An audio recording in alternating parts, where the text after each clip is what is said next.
इस कार्यक्रम के पुण्यार्चक हैं श्रीमती दमयंती बेन चौवटिया, श्री ताराचंद जी चौवटिया, श्री पारस, श्रीमती सोना चौवटिया, पुत्र एवं पुत्र वधू श्री आदित्य, श्रीमती पीनाज चौवटिया, पुत्री एवं दामाद श्रीमती कृत्या, श्री आकाश जी कोचेटा, भाई एवं भाभी श्री जिग्नेश, श्रीमती श्वेता, भतीजा एवं भतीजी सिद्धांत सुहानी भंडार, निवासी Bangalore, firm sharp ply group.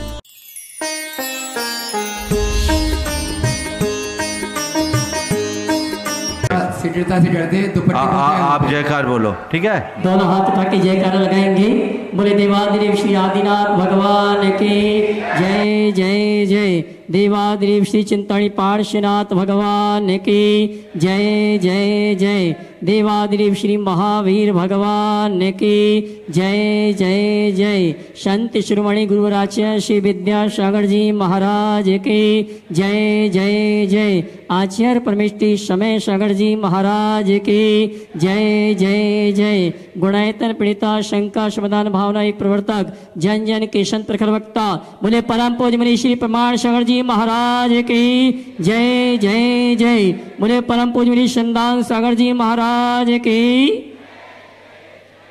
झीलों की नगरी भोपाल के श्री विद्यासागर प्रबंध संस्थान और श्री विद्या प्रमाण गुरुकुलम अवधपुरी भोपाल से सायंकालीन टीवी चैनल का बहुचर्चित विश्व विख्यात शंका समाधान के कार्यक्रम में हम और आप अपनी शंकाओं का समाधान गुरुमुख से प्राप्त करें। उसके पूर्व Paras channel, Janvani channel, Adinath channel और प्रमाणिक ऐप के माध्यम से जिस कार्यक्रम को घर में बैठ के देखो सुन रहे हैं उन सभी का और यहाँ पर उपस्थित समस्त श्रावक श्राविकाओं के साथ सराग क्षेत्र में जो प्रभावना करके आए हैं उन सभी का श्री विद्यासागर प्रबंध संस्थान और विद्या प्रमाण गुरुकुल हार्दिक अभिनंदन स्वागत करता है।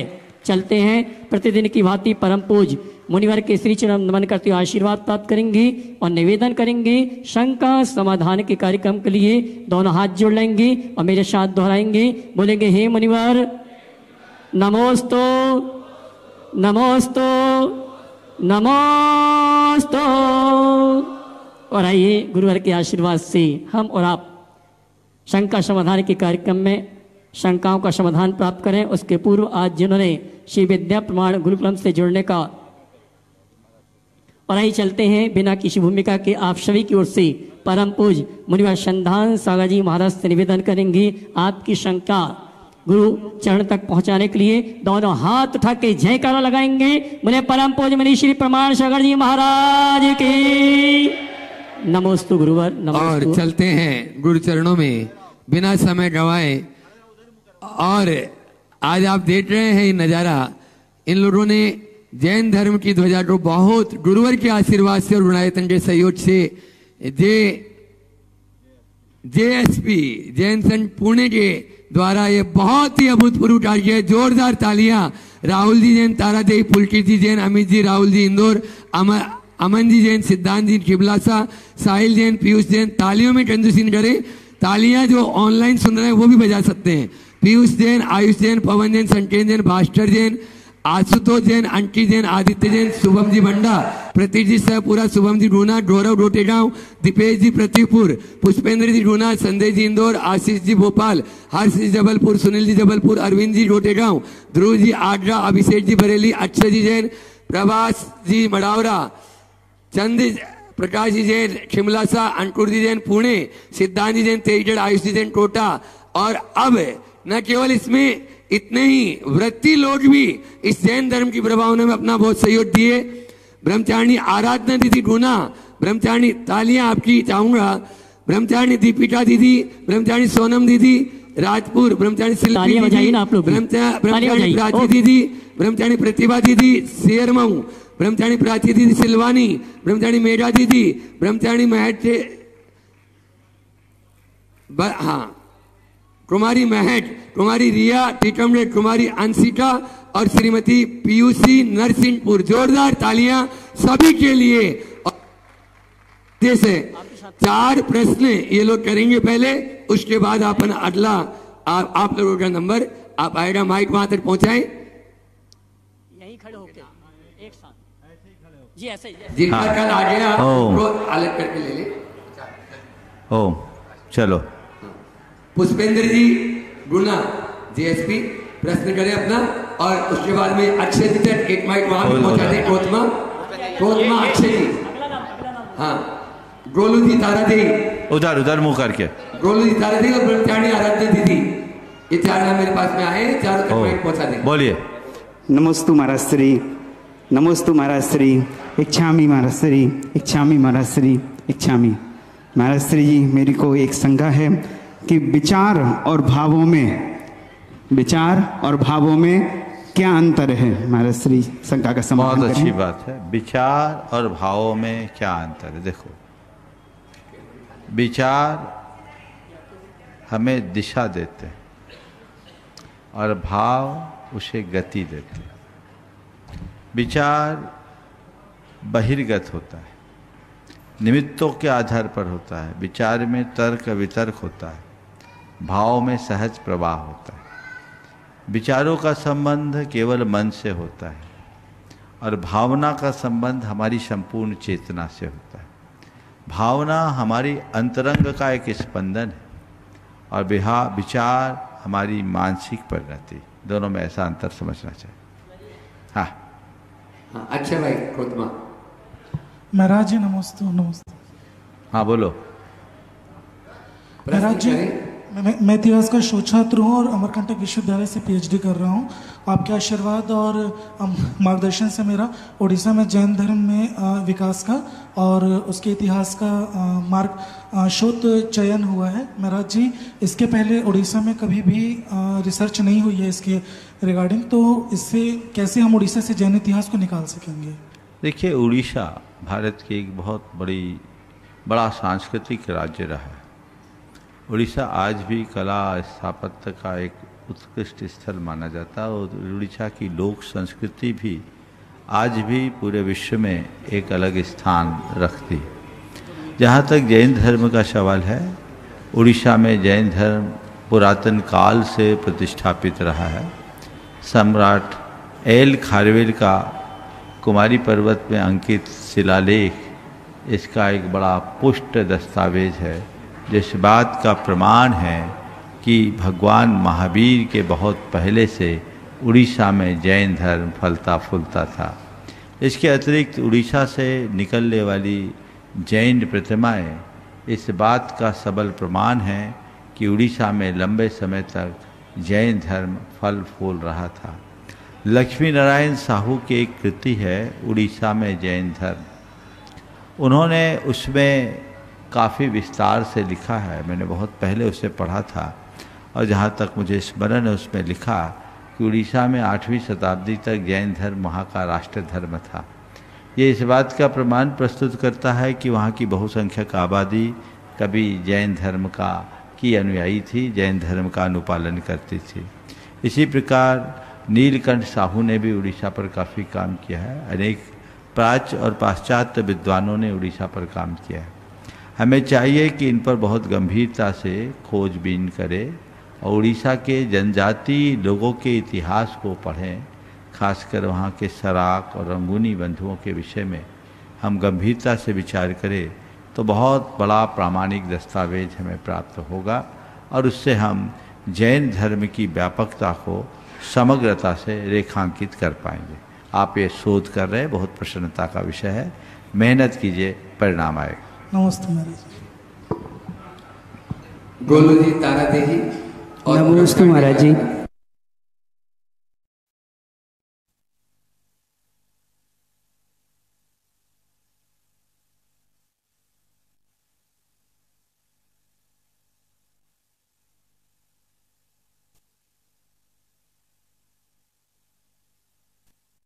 सुखी होना चाहता है, पुरुषार्थ भी करता है, पर हर समय खुश और सुखी क्यों नहीं होता?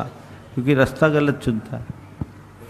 वो सुखी होना तो चाहता है पर उसे ये पता नहीं कि मेरे सुख का आधार क्या है, सुख का मूल क्या है।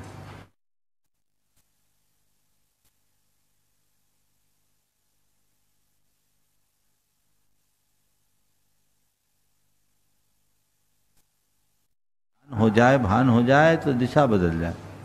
मनुष्य की सबसे बड़ी विडंबना यही है कि पूरे जीवन वह इस सच्चाई को समझ नहीं पाता। सुख किस में है? सुख हमारे अंतर मन में है, बाहर नहीं। चीज़ों में सुख नहीं, ये धारणा जब बनेगी हर पल सुखी रहे।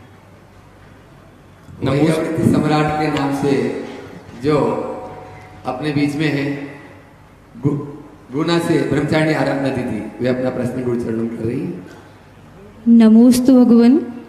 पहले हम ये सोचते थे कि जब जैन धर्म में विघटन चालू हो गया तब अगर हम होते तो हम कुछ करते, ऐसे टूटने ना देते, लेकिन आज बहुत सी चीज़ें अपने सामने दिखाई देती हैं, तो हम और हमारे जैसे और लोगों की उसमें क्या भूमिका होनी चाहिए जो ऐसा बिखराव ना हो। नमोस्तु। देखो, बिखराव विखंडन हर युग में होता है, होता रहे, लेकिन हम अगर रचनात्मक दिशा में आगे बढ़े, रचनात्मक सोच को लेकर के चले, तो हम इस विखंडन और बिखराव को रोक सकते हैं। कदाचित हम बिखराव को रोकने में सफल ना भी हो पाए, तो कम से कम हमारा प्रयास हमें इतिहास में तोड़ने वालों की जगह जोड़ने वालों में स्थान देगा। हर व्यक्ति को चाहिए कि सदैव रचनात्मक दिशा रखे, रचनात्मक सोच लेकर के चले। हमें एक मंत्र लेकर के चलना चाहिए। गुरुजी हमेशा कहते थे, कैंची नहीं सुई बनो। उनकी एक कविता भी है। कैंची का काम है सीधा काटना और सुई का काम है सीना। काटना बहुत सरल है, कैंची एकदम सीधे चलती है, और सुई को ऐसे ऐसे मोड़ना पड़ता है। सुई बहुत कठिनाई से चलती है, क्योंकि सीना सहज काम नहीं है, जोड़ने में पसीना बहाना पड़ता है। अगर हमारी सोच सकारात्मक हो, दृष्टिकोण साफ सुथरा हो, तो हम ऐसा करने में समर्थ हो सकते हैं। इसलिए हमें हमेशा रचनात्मक दिशा रखनी चाहिए। नकारात्मक बातों से और नकारात्मक प्रवृत्तियों से अपने आप को दूर रखना चाहिए। किसी भी स्थिति में हम कोई नकारात्मक काम न करें। ये प्रयास और पुरुषार्थ यदि हम जगा लेते हैं तो हमारा जीवन पूरी तरह सुरक्षित होगा। नमोस्तु महाराज जी। महाराज, हाँ बोलो बोलो महाराज जी। दो प्रश्न, चलो। हाँ, 2 या 3 कल्याणक वाले तीर्थंकर, अपना नाम बोल दो। प्रकृति का बंध। महाराज जी बोलू जन तारा दही। महाराज, 2 या 3 कल्याणक वाले तीर्थंकर प्रकृति का बंध कैसे करते हैं, क्योंकि इसके बंध के लिए पर का अवलंबन चाहिए है। देखिए, 2 या 3 कल्याणक वाले तीर्थंकर प्रकृति का बंध कैसे करते हैं? मुनि दीक्षा के बाद या मुनि दीक्षा के पहले वे कर्म भूमि के मनुष्य थे। उस काल में उन्हें केवली या शुद्ध केवली का पादमूल मिल सकता है? मिल सकता है ना। मनुष्य को क्यों नहीं मिलेगा? अभी तीर्थंकर हुए नहीं है, तीर्थंकर प्रकृति का बंध नहीं हुआ, तो वो किसी भी केवली या शुद्ध केवली के पादमूल में जाकर 16 कारण भावना भा सकते हैं। उसके फलस्वरूप उनको तीर्थंकर प्रकृति का बंध हो गया, और वो तीर्थंकर प्रकृति उसी भाव में उदय में आ गई। वो उनके कल्याणक हो गए, उनको केवल ज्ञान हो गया, ज्ञान कल्याणक हो गया, मोक्ष कल्याणक हो गया। दीक्षा के पहले अगर तीर्थंकर प्रकृति का बंध किया तो उस तीर्थंकर प्रकृति के प्रभाव से उनका तप कल्याणक भी हो गया। तो 2 या 3 कल्याणक भी आज हो सकते हैं, पर भरत क्षेत्र में नहीं, जहाँ होंगे वहाँ। हाँ, पूज्य गुरुवर के चरणों में बारंबार नमोस्तु। हाँ महाराज श्री, मेरा ये प्रश्न है कि जैन धर्म के सिद्धांत इतने व्यापक हैं, फिर भी पूरे विश्व में हम केवल भारत भूमि तक सिमट कर क्यों रह गए? क्या हम प्रचार प्रसार नहीं कर पाए, या हमारी कुछ दृष्टिकोण संकीर्ण हो गए जो हमने खान पान तक ही सीमित रख ली, या भक्ति मार्ग को हमने बिल्कुल छोड़ दिया?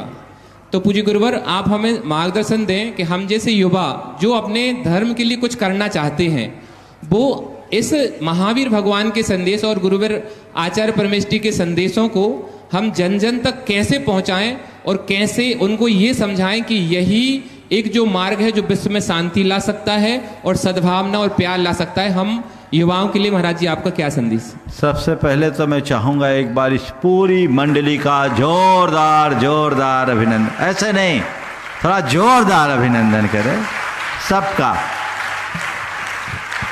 ओम, एक बार पुनः इन सबका जोरदार अभिनंदन करें।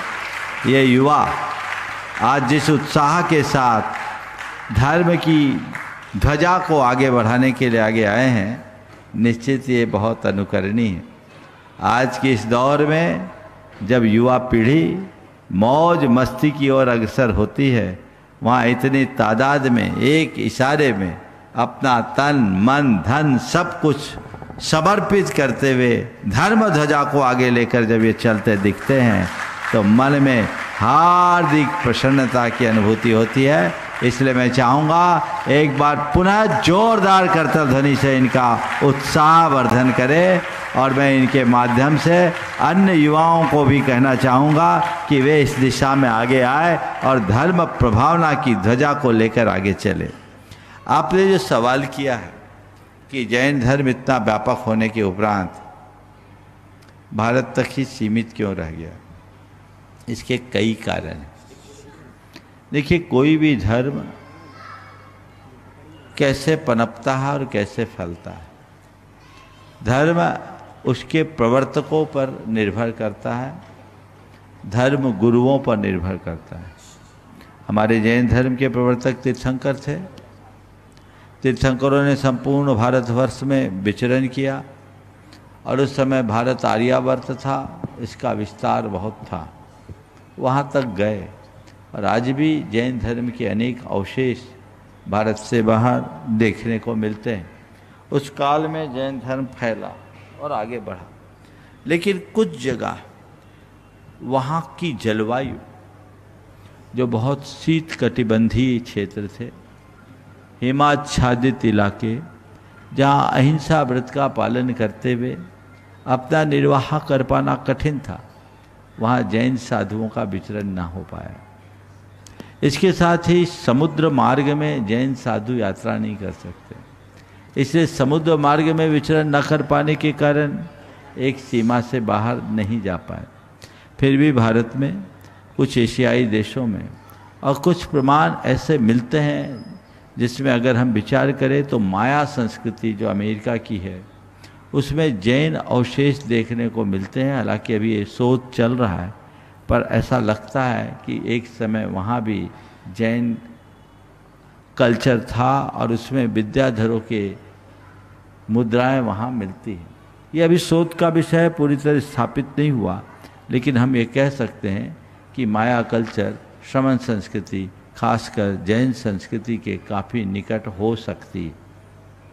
तो एक जलवायु का कारण, दूसरा प्राकृतिक बाधाएं, तीसरा समुद्री यात्रा न कर पाना जैन धर्म के पूरे वैश्विक स्तर पर फैलने में बाधा बने। दूसरा, कई तरह की राजनीतिक परिस्थितियां भी जैन धर्म के विस्तार को रोकी। एक समय जब भारत की बहुसंख्यक आबादी जैन धर्म का पालन करती थी, बाद में कुछ ऐसे राजनीतिक भूचाल आए जिससे जैन धर्म बुरी तरह प्रभावित हुआ और राजनीतिक संरक्षण के अभाव में दिनों दिन जैन धर्म का ह्रास होने लगा। गुप्तवंशी राजाओं के काल तक जैनों का स्वर्ण काल था। गुप्तोत्तर काल से जैन धर्म का पतन होना शुरू किया। कलचुरी युगीन राजाओं तक जैन धर्म फला, लेकिन धीरे धीरे अन्य राजाओं के आने पे धीरे धीरे जैन धर्म का ह्रास हुआ। मुगलों, शकों, यवनों के आगमन से भी जैन धर्म का बड़ा नुकसान हुआ। कई तरह के धार्मिक उन्माद, विद्वेष और सांप्रदायिक आग्रह भी जैन धर्म के पतन का कारण बना। तो ये बहुत सारे कारण बने। कुछ ऐसे भी कारण हुए जिसमें हमारी अपनी संकीर्ण मानसिकताएं, जातिवाद को प्रमुखता, जाति संरक्षण के नाम पर धर्म को गौण करना, यह सब भी हमारे जैन धर्म की प्रगति में कारण बाधा बने। हमने जैसी जैन धर्म के उदार सिद्धांत है वैसी उदारता अपनाई होती तो शायद स्थितियाँ कुछ भिन्न होती। तो ये सारे कारण मिलकर एक हुए, उसके परिणाम स्वरूप ऐसा हुआ है। आज एक नया समय आया है और हमें चाहिए कि हम जैन धर्म के मूलभूत तत्व ज्ञान की जनोन्मुखी व्याख्या करें और जैन धर्म को जन धर्म बनाने में अपना जो भी हो सके उत्कृष्टतम योगदान दें। ओम। गुरुदेव के चरणों में बारंबार नमोस्तु। गुरुदेव, क्वेश्चन पूछने से पहले हम 2 लाइनें बोलना चाहेंगे। बांस की लकड़ी को बांसुरी बनना पड़ा, पर स्वयं से स्वयं को भूल करके अजनबी बनना पड़ा। इस सदी के लोग भटकन से बच सकें इसलिए नबीन को महावीर बनना पड़ा। गुरुदेव, आज प्रभावना की बात हो रही है, तो गुरुदेव हम ऐसी कैसी प्रभावना करें कि हमारे सम्यक दर्शन के 8 अंग का पालन हो, और जैसी परिभाषाएं आगम में दी गई है कि श्रद्धा नाम परमार्था नाम आप्तागम तपोव्रताम त्रिमूढ़ मष्टांगम सम्यक दर्शन मस्मयम।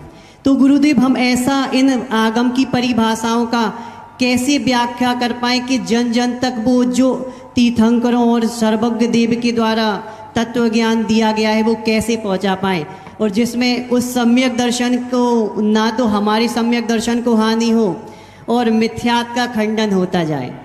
देखो, सम्यक दर्शन एक आंतरिक परिणति है जो हमारे भीतर की श्रद्धा से जुड़ी। मुझे बेहद प्रसन्नता है कि तुम सब लोग धर्म की प्रभावना के लिए आगे जा रहे हो, पर आगम के आलोक में, और ये ज्ञान स्वाध्याय से उत्पन्न होता है। मुझे बहुत प्रसन्नता होती है जब कोई युवा आगम के श्लोकों का वाचन करता है और स्वाध्याय के प्रति रुचि ले जाता है। हमें जब कभी भी किसी से बात करनी हो और धर्म प्रभावना की बात करनी हो, बंधुओं मैं एक बात बीच में और बोलूँगा, ये जितने भी हैं ये सब स्वाध्यायशील युवा है, ये ऑनलाइन स्वाध्याय करते और कराते भी हैं। एक बात ध्यान रखना, दूसरों को भोजन वही करा सकता है जो खुद रसोई बनाना जानता है, समझ गए? तो ये सब बढ़िया रसोइया हैं, रुचि से माल बनाते हैं और परोसने में भी उतने ही निपुणता रखते हैं। तो ये बहुत अच्छी बात है। जहाँ तक सम्यक दर्शन का सवाल है, सम्यक दर्शन हमारे भीतर की परिणति है और इनका संबंध हमारी श्रद्धा से। जब हम कभी भी परमार्थानम श्रद्धानम परमार्थानम आप्तागम तपोभृताम की बात करें तो इसकी सांप्रदायिक विवेचना न करें।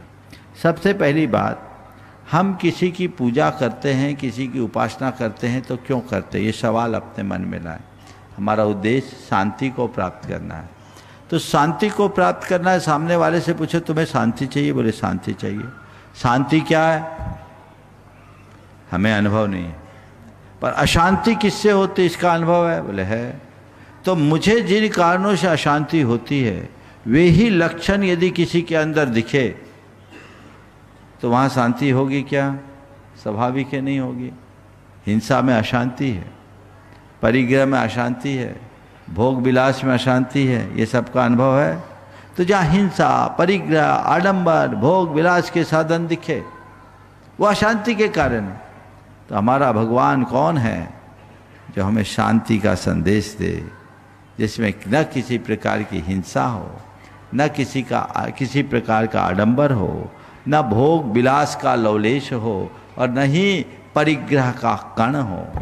जो बीत राग निर्गंत हो वो हमारे भगवान हैं। हम उन्हें अपना इष्ट मानते हैं, चाहे उसको नाम हम कुछ भी दे दें। हम लोग बोलते हैं जिसने राग देश काम आदि जीते सब जग जान लिया, सब जीवों को मोक्ष मार्ग का निष्प्रह हो उपदेश दिया। बुद्ध, वीर, शिव, हरि, हर, ब्रह्मा या उसको स्वाधीन कहो, भक्ति भाव से प्रेरित हो यह चित्त उसी में लीन रहो। सवाल बीतरागता का है, नाम कोई भी हो स्वभाव में बीतरागता होनी चाहिए।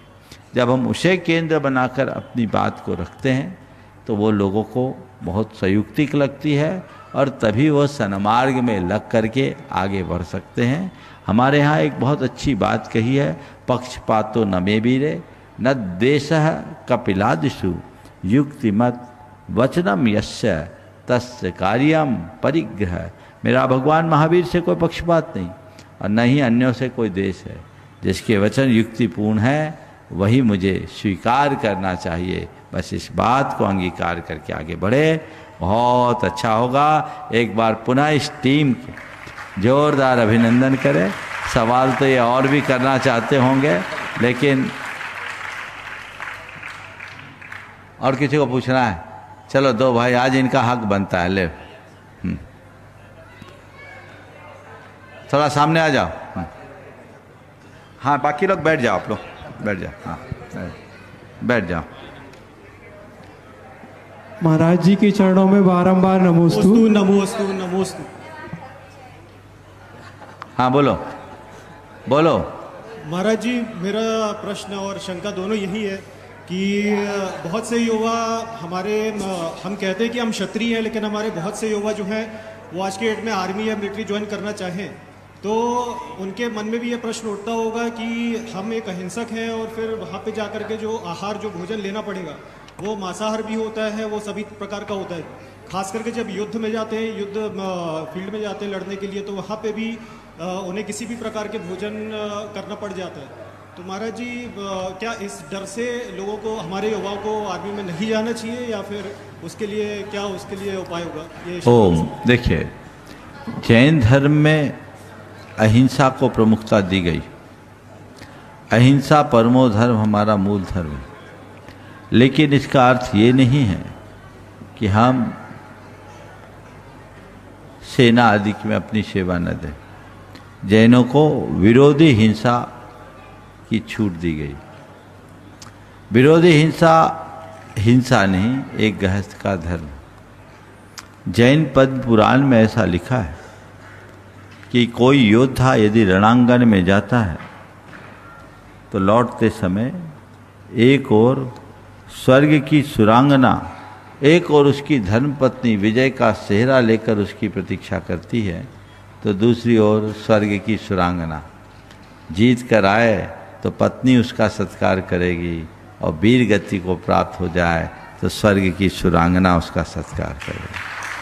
हमारे तीर्थंकरों ने युद्ध लड़े, अनेक राजा महाराजाओं ने युद्ध लड़े। राणा प्रताप के लिए जिनने सेनापतित्व किया, भामाशाह जैसे लोगों ने युद्ध लड़ा, तो ऐसे चामुंड राय जैसे ने युद्ध लड़ा। तो बहुत सारे बड़े बड़े वीर योद्धा हुए जिनने अपने पौरुष और पराक्रम की वीर गाथाओं से सबको अचंभित किया। आज भी अनेक जैन सेना में अपनी सेवाएं दे रहे हैं। अभिनंदन वर्धमान हमारे समाज का गौरव, आप सब जानते हैं ने कितना उत्कृष्ट प्रतिमान स्थापित किया। लेकिन ये कोई ज़रूरी नहीं कि सेना में जाने के बाद आपको शराब पीना ही पड़े। ये भी कोई ज़रूरी नहीं कि सेना में जाने के बाद मांस भक्षण करना ही पड़े।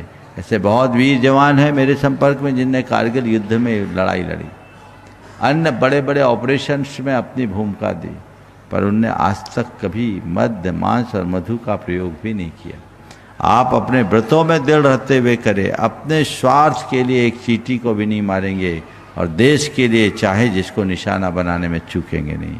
देश के अस्तित्व और अस्मिता की रक्षा करना उनका धर्म है, वो कर्तव्य का पालन कर रहे हैं और सीमा पर जवान हैं, तभी आज हम आप धर्म ध्यान कर पा रहे हैं।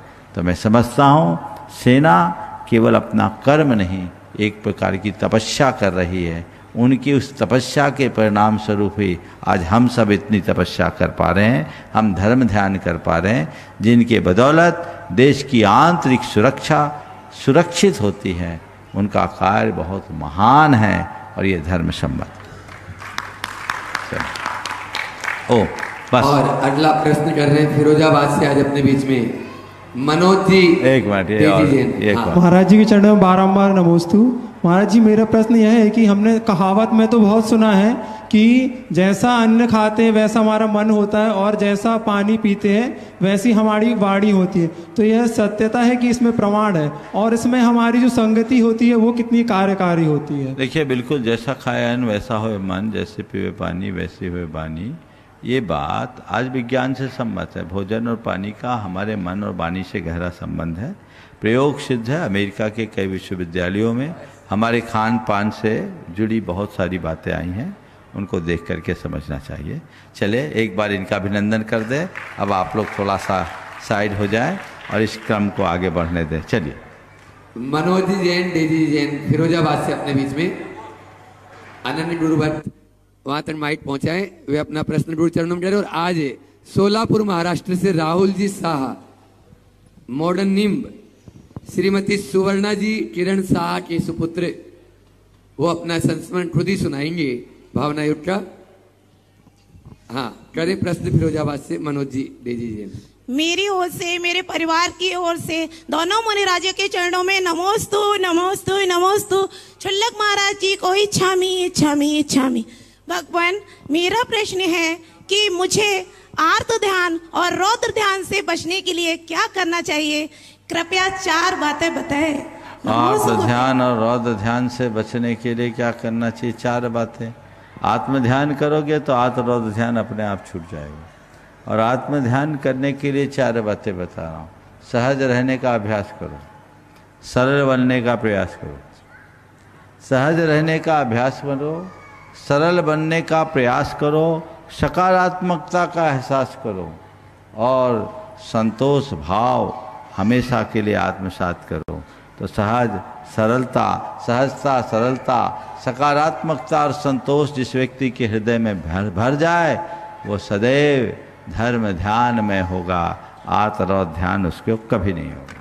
नमोस्तु गुरुदेव, नमोस्तु गुरुदेव, नमोस्तु गुरुदेव।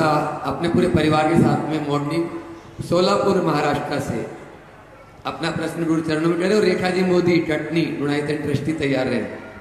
गुरुदेव नमस्तु नमस्तु नमस्तु। जब मेरी माँ को मार्च 2014 में कैंसर डिटेक्ट हुआ था, तब जब मेडिकल साइंस की वजह से वो लास्ट स्टेज था। मेडिकल बोल रहे थे, डॉक्टर बोल रहे थे कि मैक्सिमम 6 महीने का ये पेशेंट रहेगा। जब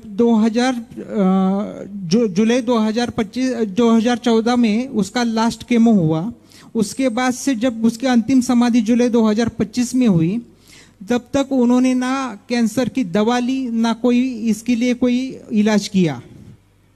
वो खाली भावना योग और नमोकार मंत्र लिखती थी।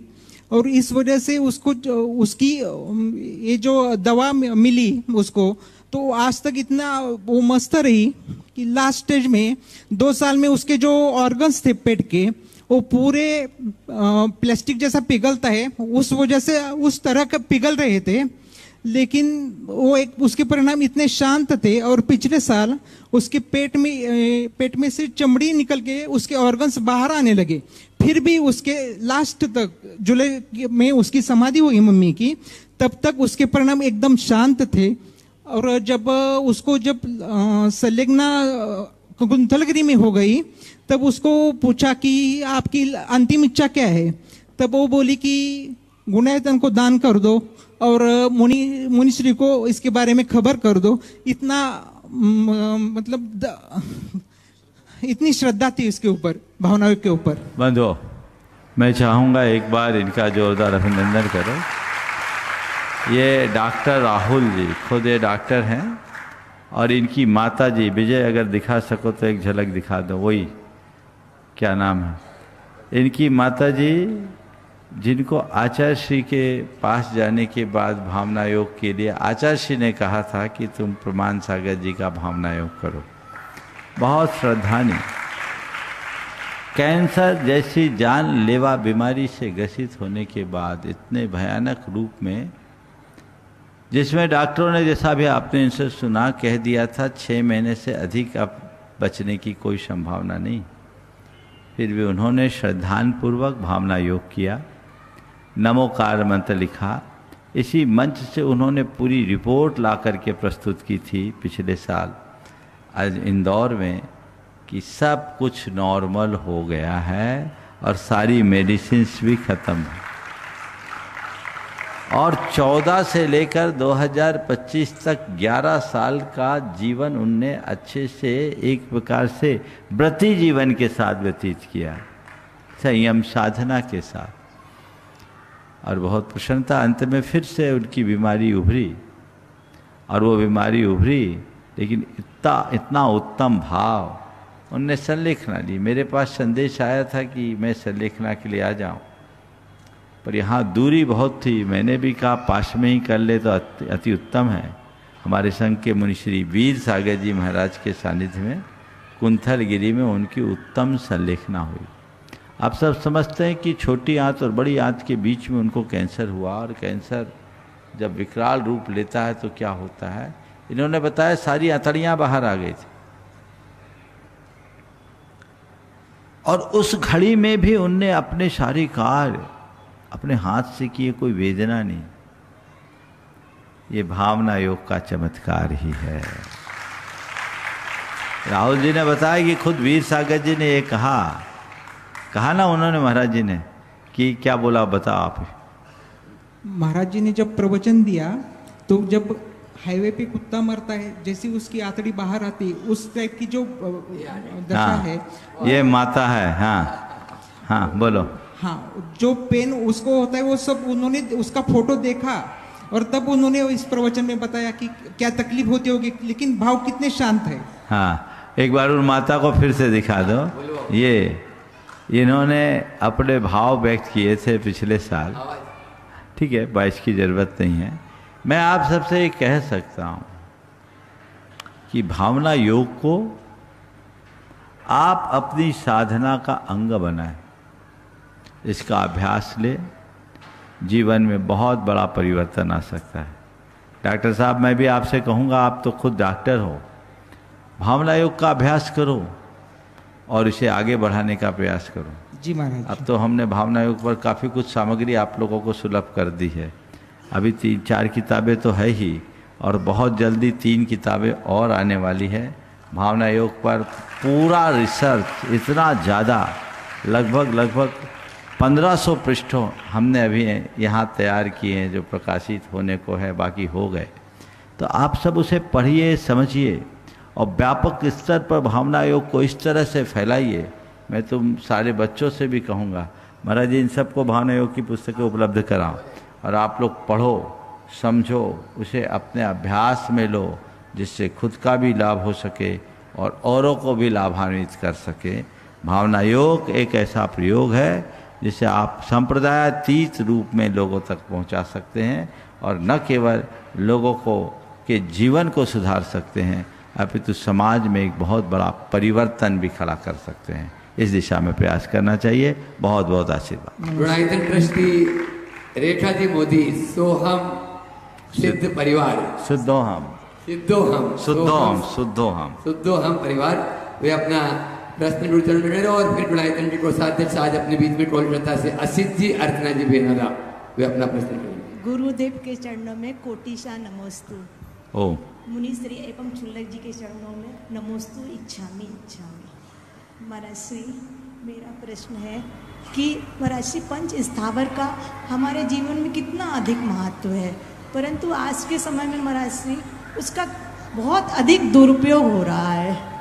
महाराज जी, मुझे आपके माध्यम से मैं यही चाहती हूँ कि आप थोड़ा सा उसके सदुपयोग के बारे में बताएं सभी को। बहुत अच्छा सवाल आपने किया है और इस पर हमें बहुत गंभीरता से विचार करना चाहिए। हमारे जीवन में प्रकृति का बहुत ही महत्वपूर्ण स्थान है। हमारे यहाँ मिट्टी, पानी, अग्नि, वायु, वनस्पति सबको सजीव माना है और ये प्रकृति का एक महत्वपूर्ण अंग है।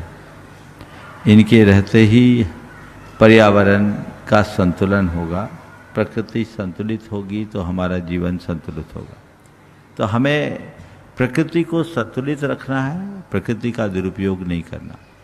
आज जिस तरीके से प्रकृति का अंधाधुंध दोहन हो रहा है, उसका कुपरिणाम रोज सामने आ रहा है और हम लोग उसके शिकार भी बन रहे हैं। जलवायु का परिवर्तन एक बड़ी समस्या है। आए दिन अति वर्षा, अनावृष्टि सबको तबाह करती है। इस साल जिस तरह बारिश ने अपना कहर ढाया है, सब देख रहे हैं, चाहे वो पंजाब की बात हो, उत्तराखंड की बात हो या अन्य प्रांतों की बात हो। इसी तरह भूकंप आदि की स्थितियाँ आए दिन ये होते रहती। तो हमें इन सब चीज़ों से सीख लेनी चाहिए और प्रकृति के अनपेक्षित दोहन से बचना चाहिए। हमें कोशिश करना चाहिए कि हम प्रकृति को कहीं सताएं नहीं, प्रकृति का उतना ही उपयोग करें जितना हमारी ज़रूरत है। अपनी इच्छाओं को सीमित करें, अपनी आवश्यकताओं पर नियंत्रण लें, अनपेक्षित अनावश्यक कार्यों में रुचि न लें। जितना बन सके कम से कम साधनों का प्रयोग करने का अभ्यासी बने। यदि ये आप करना सीख गए तो मैं समझता हूँ बहुत बड़ा परिवर्तन होगा। जैन धर्म का ये मूलभूत सिद्धांत है जिसकी आज सारे विश्व को ज़रूरत है। अगर समग्र विश्व इस सिद्धांत पर विचार करके इसे आत्मसात करे, सुनिश्चित रूप से बहुत बड़ा परिवर्तन हो सकता है और विश्व एक बड़े संकट से भी मुक्त हो सकता है। नमोस्तु महाराष्ट्री। गुणायतन के कोषाध्यक्ष असित अर्चना जी बेनलाड कोलकाता, एक बार जोरदार तालियों से इनका भी स्वागत अभिनंदन करें और वे अपना प्रश्न गुरु चरणों में करें, उसके बाद में तैयार रहेंगे। प्रमोद जी चंदेरी अहिंसा बिहार। नमोस्तु महाराज जी। और इनके स्वागत के लिए मैं चाहूंगा महावीर जी सिंह वहीं पे हैं और मनीष जी छतपुरिया शिरोमणि संरक्षक पहुंच जाए, वहीं पे स्वागत अभिनंदन कर दें। नहीं, महिला स्वागत के लिए पुष्पा जी। महाराज जी, देखा जाता है कि आजकल बालक का बचपन बहुत तेजी से मर रहा है। बालक मन समय से पहले ही कुछ अलग ही सोचने लग गए। ये अवस्था तो दीर्घकालीन रहना चाहिए। बालकपन शरारत होना चाहिए, मस्ती होनी चाहिए, इंडोर आउटडोर गेम भी होना चाहिए। लेकिन महाराज जी, ये सब तो कुछ भी नहीं। बच्चे पता नहीं आजकल क्या सोचते हैं और क्या करते हैं, और विकास के लिए भी ये बहुत ज़रूरी है कि बच्चे अपना बचपन में रहे। तो इस विषय में आपका क्या? यह पीढ़ियों का परिवर्तन है, जनरेशन का चेंज, और इनको रोक पाना बहुत कठिन काम है। आज के लोगों की मनोवृत्ति भी बदल गई और बदले हुए मनोदशा को देखते हुए ही हमें काम करना होगा। आज हम अगर चाहें कि आज के बच्चे पुराने रीति से चले, शायद चलाने में हम सफल नहीं होंगे। बच्चे चल भी नहीं पाएंगे, क्योंकि आज बच्चों की मनोवृत्ति ही नहीं, आज का परिवेश भी बदल गया। समाज शास्त्रीय नियमों के अनुसार यदि हम विचार करेंगे तो ये चीज़ें सामने आएगी।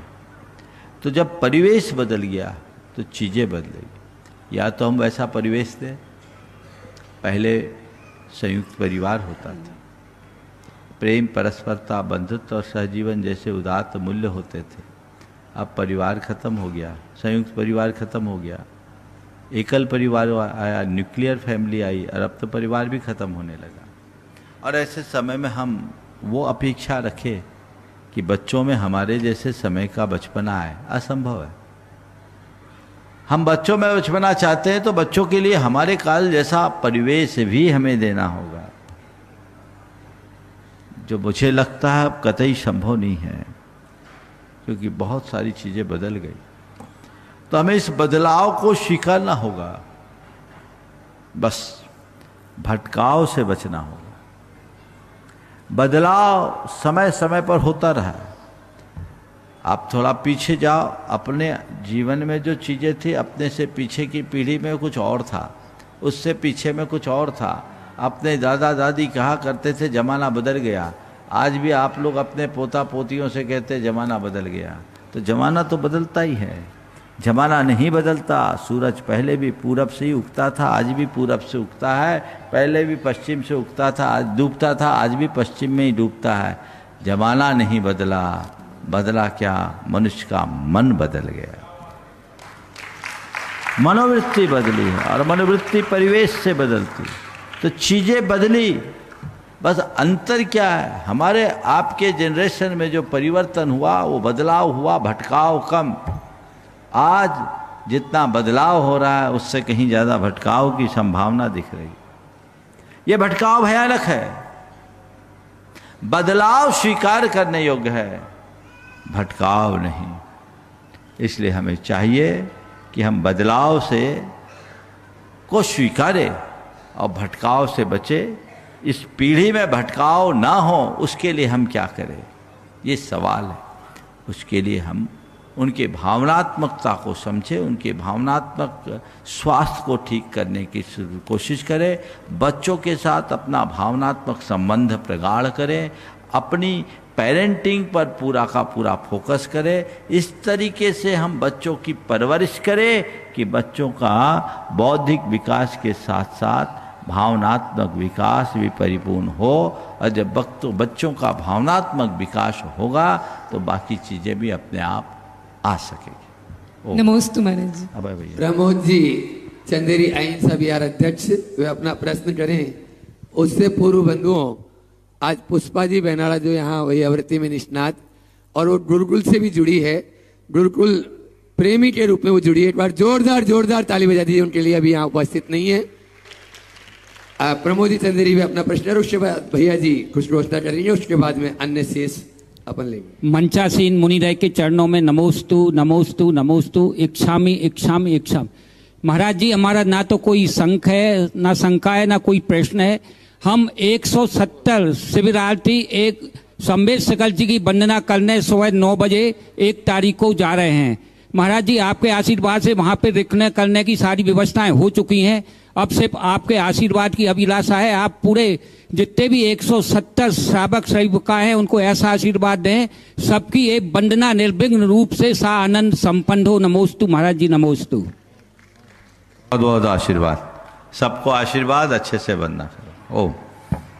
भैया जी कुछ नामों की घोषणा और कर रहे हैं और वो परम पूज्य और उसके बाद सुनील जी में पब्लिशर्स तैयार हैं। कोटि नमन।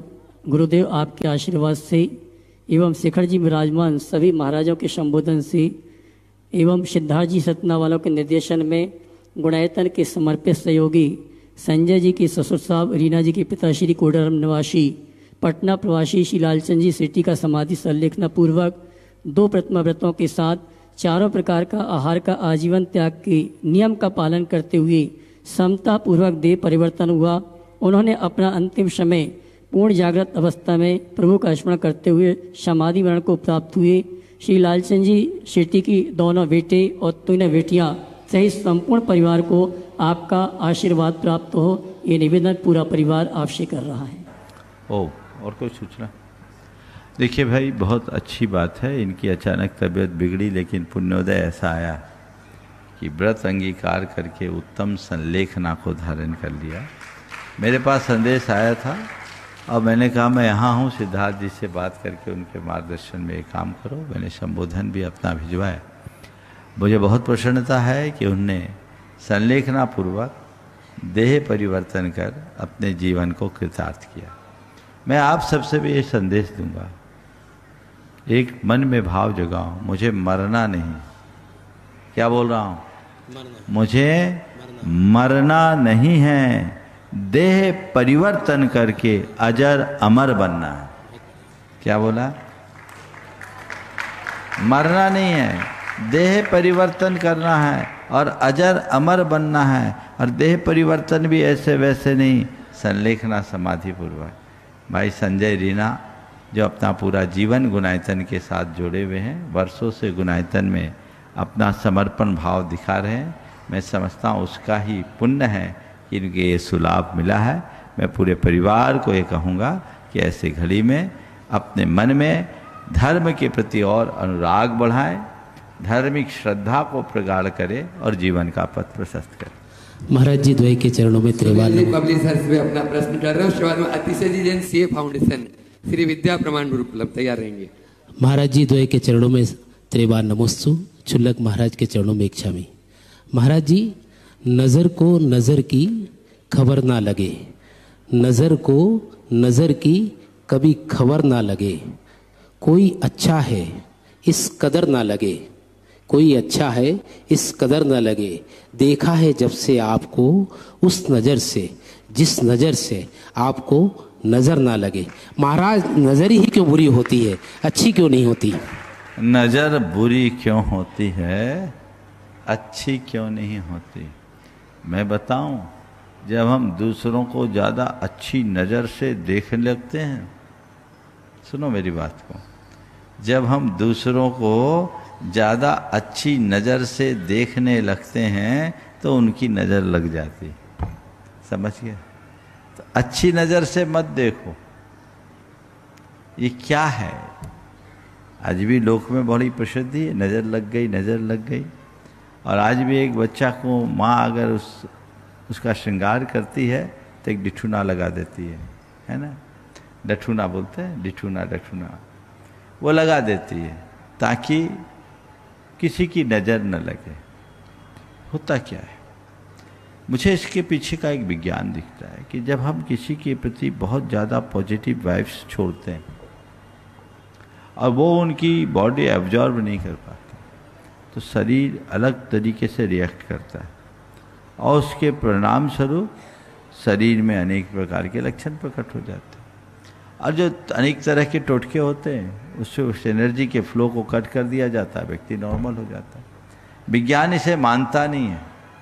लेकिन ये अनुभव सिद्ध बातें हैं, चीज़ों के ऊपर उनका असर पड़ता है, और असर पड़ता है तो थोड़े बहुत कुछ युक्ति करने से अगर ठीक हो जाए तो इसमें हमें दिमाग लगाने की ज़रूरत नहीं है।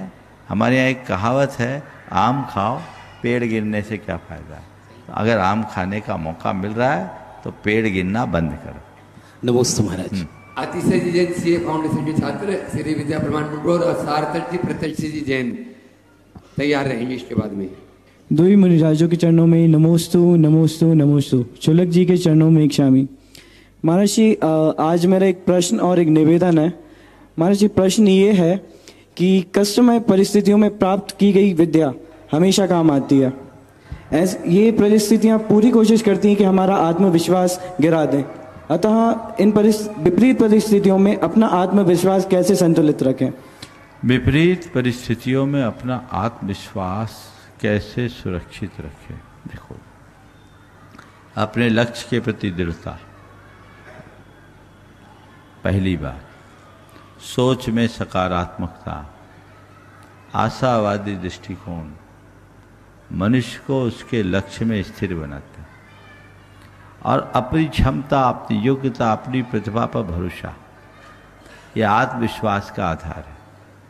तो कैसी भी विपरीत परिस्थिति हो, कैसी भी प्रतिकूलताएं, यदि उस घड़ी में हम इन सब चीज़ों पर ध्यान देंगे तो हमारा आत्मविश्वास कायम रहेगा। मेरा आत्मविश्वास बना रहे उसके लिए हमें 4 बातों को ध्यान में रखना चाहिए। मैं तुम जैसे विद्यार्थियों को सामने रख के कह रहा हूँ, अपनी क्षमताओं को कभी नज़रअंदाज मत करो, उसे देखने की कोशिश करो। अपने मन को सकारात्मकता से भर के रखो, जिनसे सकारात्मक प्रेरणा मिले उनका साथ लो, और जो हमें नकारात्मकता की ओर प्रेरित करे उनसे सुरक्षित दूरी रखो। तो हम अपने आत्मविश्वास को न केवल कायम रखेंगे अपितु आत्मविश्वास के परिणाम स्वरूप बड़े बड़े लक्ष्यों को भी प्राप्त करने में समर्थ हो सकेंगे। नमस्ते। इस प्रकार सार्थक जी प्रत्यक्ष जी महाराज जी एक निवेदन था मेरा। हाँ। महाराज जी आज आपने मतलब सब बच्चों को मोटिवेट किया और बताया कि कैसे सब चीज़ें करनी है। महाराज जी हम लोग जो सीए फाउंडेशन के लोग हैं, बच्चे हैं, वो मतलब देखते हैं बाहर के जो भी कल्चर वगैरह है, बच्चे मतलब कितने ज़्यादा दूसरे डिस्ट्रैक्ट हो रहे हैं। महाराज जी हम लोग गुरुकुल में रह के उन सब चीज़ों से बच रहे हैं।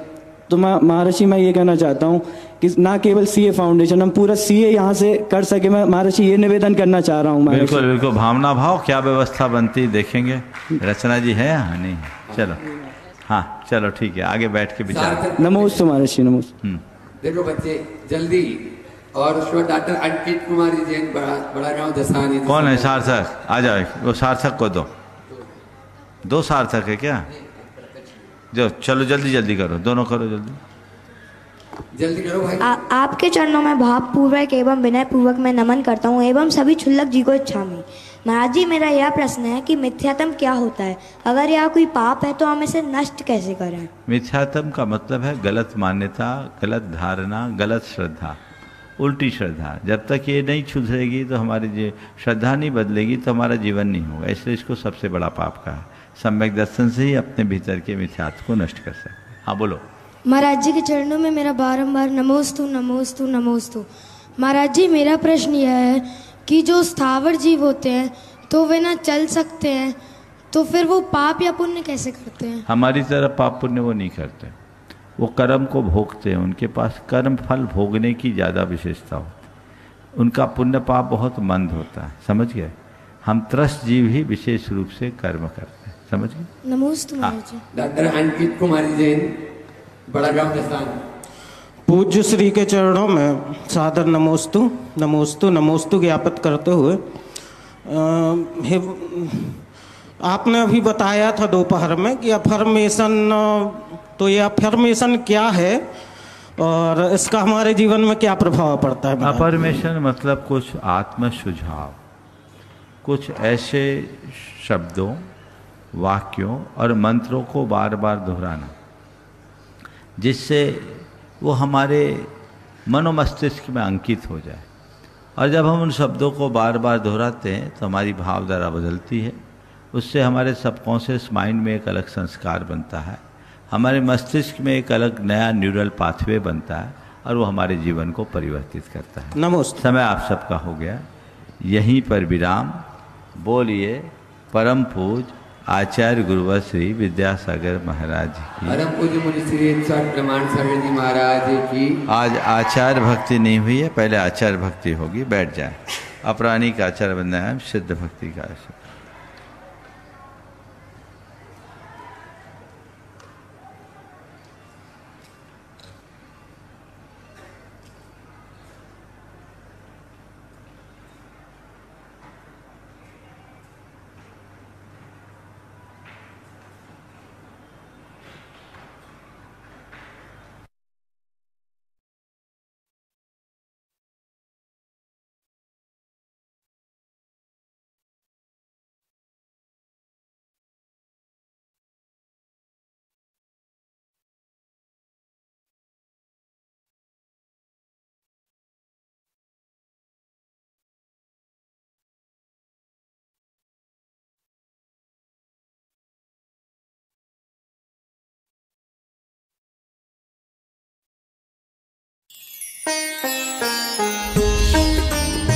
इस कार्यक्रम के पुण्य अर्चक थे श्रीमती दमयंती बेन चौवटिया, श्री ताराचंद जी चौवटिया, श्री पारस श्रीमती सोना चौवटिया, पुत्र एवं पुत्र वधू श्री आदित्य श्रीमती पीनाज चौवटिया, पुत्री एवं दामाद श्रीमती कृत्या श्री आकाश जी कोचेटा, भाई एवं भाभी श्री जिग्नेश श्रीमती श्वेता, भतीजा एवं भतीजी सिद्धांत सुहानी भंडार निवासी Bangalore, firm sharp ply group.